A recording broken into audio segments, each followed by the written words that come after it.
let's get it on, let's get it done, let's get it over with. This is Angelos, and I'm going to be bringing you one of my Austrian campaign videos. It's part, why can I never remember? Oh, flip it, something in a double figure somewhere. Okay, so it's been a while since I uploaded any videos. That would be because I've been CODing it with a few of my mates. It's quite a decent game, even though the multiplayer is slightly borked. It's done peer-to-peer instead of having dedicated servers. So it's okay if you're trying to join on your own, but if you're trying to join in a group, it tends to drop you out for no reason whatsoever. So that's quite annoying. Yeah, so that's going to be enough of that. Right, so where were we on this? Right, so the Prussians abandoned their capital at Königsberg, I should say. There's their defence there. That was supposed to be there. They've moved down there for some tea party in the middle of my land for some reason. Yeah, so what I'm going to do is I'm going to lay siege to that town for one turn more, and then I'm going to take it. That's because it's defended by city walls, and so I want to weaken them slightly, even if it's minor. Degrade to their morale or something. I'm going to keep that siege going. Over here I'm just going to wipe this army out, and I'm going to move on Königsberg, and in the same turn take Gdansk. It's going to take me one turn to get up there, and then I should be able to get there in the same turn. I hope I can anyway, because that would ensure I control all of this area quickly.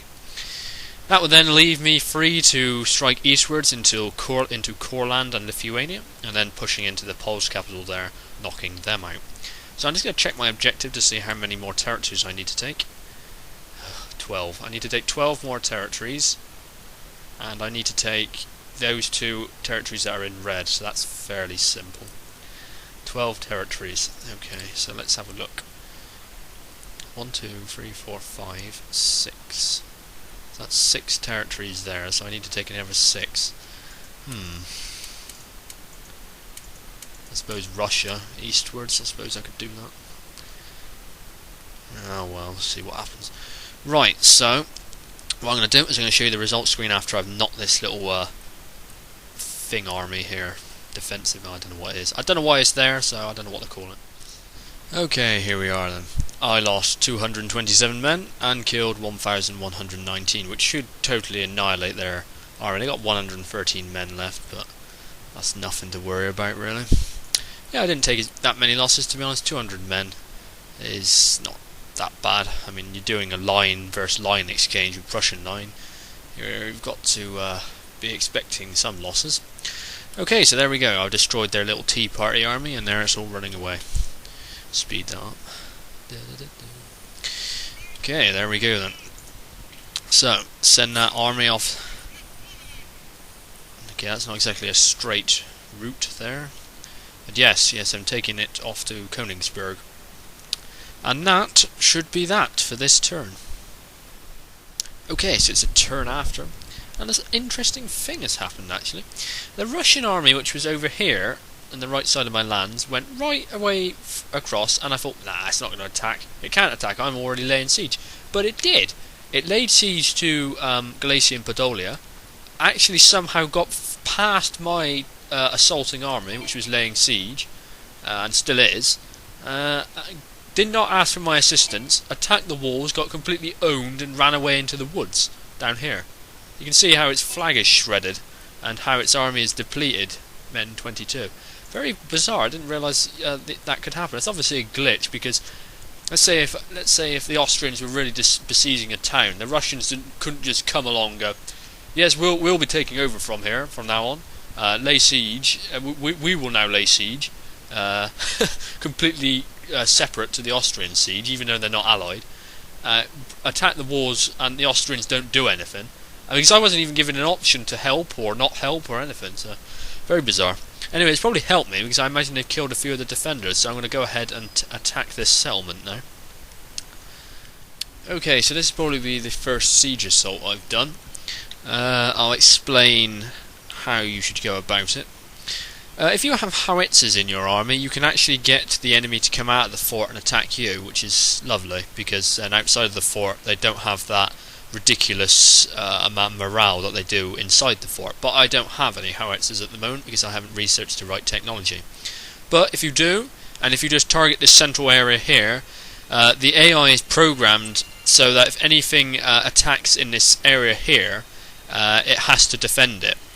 So if you start firing shells into here, it'll think it's under attack in the settlement walls, and if you kill enough of them, they'll think that they need to fight back in order to save the city. And of course, the thing that's causing the damage in the centre of your centre of their settlement is outside the settlement, and so they'll go outside the settlement to attack the thing that's firing into the settlement. If that makes any sense.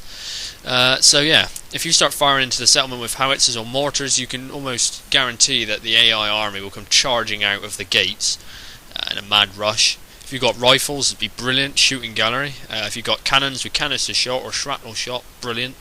But I don't have anything like that, it's too early for anything like that. But if you're doing a siege assault and you've got all that technology, then have fun slaughtering the AI. So what I've done is I've plonked my cannons on this high ground here, and I've got 3 line in the middle. I've put 2 grenadiers in the wood there, and 3 line in the wood back there. What I'm going to do is I'm going to breach the walls here. I'm going to move my, well, somewhere. I don't know, it depends where the AI is. We might as well deploy, aren't we? Right, there we go. So let's have a look. And they're already firing at me. Yeah, so the AI has taken losses. You can see that its line is depleted, so this is all good. The Russians have done this for me, you see. Yeah, they've vastly depleted the Prussian force that's there, so that's very nice of them. Even the armed citizenry are depleted. Brilliant. Now the thing that's going to cause me problems is these demi-cannons. If they're armed with canister shot, I'm going to get shot to ribbons by them.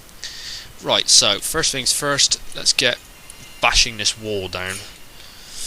Right, this is going to take a while, so I'll start recording again once I've got a nice hole in this. Okay, so we have 1 hole, nice and big enough for me to fit a few men through. I'm starting work on a second hole here because the AI is right there. So as soon as that hole blows up, that whole line regiment's going to fall into a giant chasm. This is going to be fun to watch. I'll try and zoom in on that when it happens.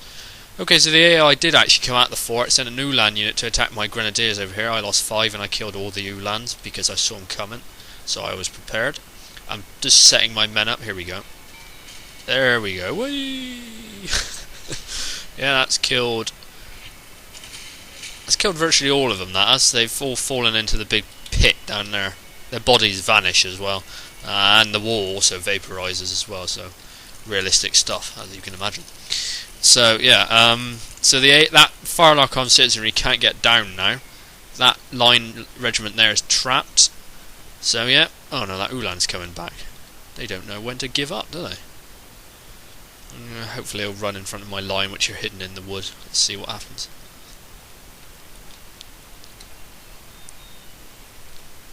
Yup, there we go.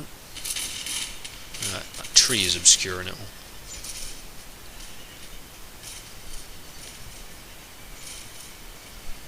Wow, that was a slaughter. Oh, they got 1 left. Is he gonna make it? Is he gonna make it? Is he gonna make it? No, of course he's not. I was actually thinking he was gonna make it then. Right, okay, so let's get on with this siege. So, stage 2 is to start weakening the enemy who are already in the settlement and get as many of them dead before you attack. So here a Farlarcon citizenry is stuck in the gap and I'm just shooting it to pieces. You can see there's lots of them dead, they're not facing the right way. You can also hear the enemy's cannons attacking its own walls. There they go. That's because I've scaled the walls and they're going to start trying to blow me off them. You can see here that the AI yeah, there's just nothing to describe that, is there? I mean, come on. It's just plonked all of its men there and just allowing me to shoot them to pieces. Aye. Dear oh dear. Okay, so my grenadiers are on the wall. They've taken They've taken a bit of a beating there. Bloody frickin' Prussian line. Even if there's only 20 of them left, they still managed to kill. How many is that? Nearly 30 of my men. Yeah. Oh, he's going to kill another one there. There's 2 men! Just stab him! Stab him! There. Stab the other one. There. Thank God for that. Blimmin' idiots. Right. Okay, so I've taken needless losses there. Let's get this unit in. Get in that building. them in that building. There's still one man left. How annoying. Yeah, so all you got to do when you're attacking a settlement is you've got to split the AI's attention apart like this, and then really it's just quite simple. You just got to keep them occupied while you slaughter them from a distance.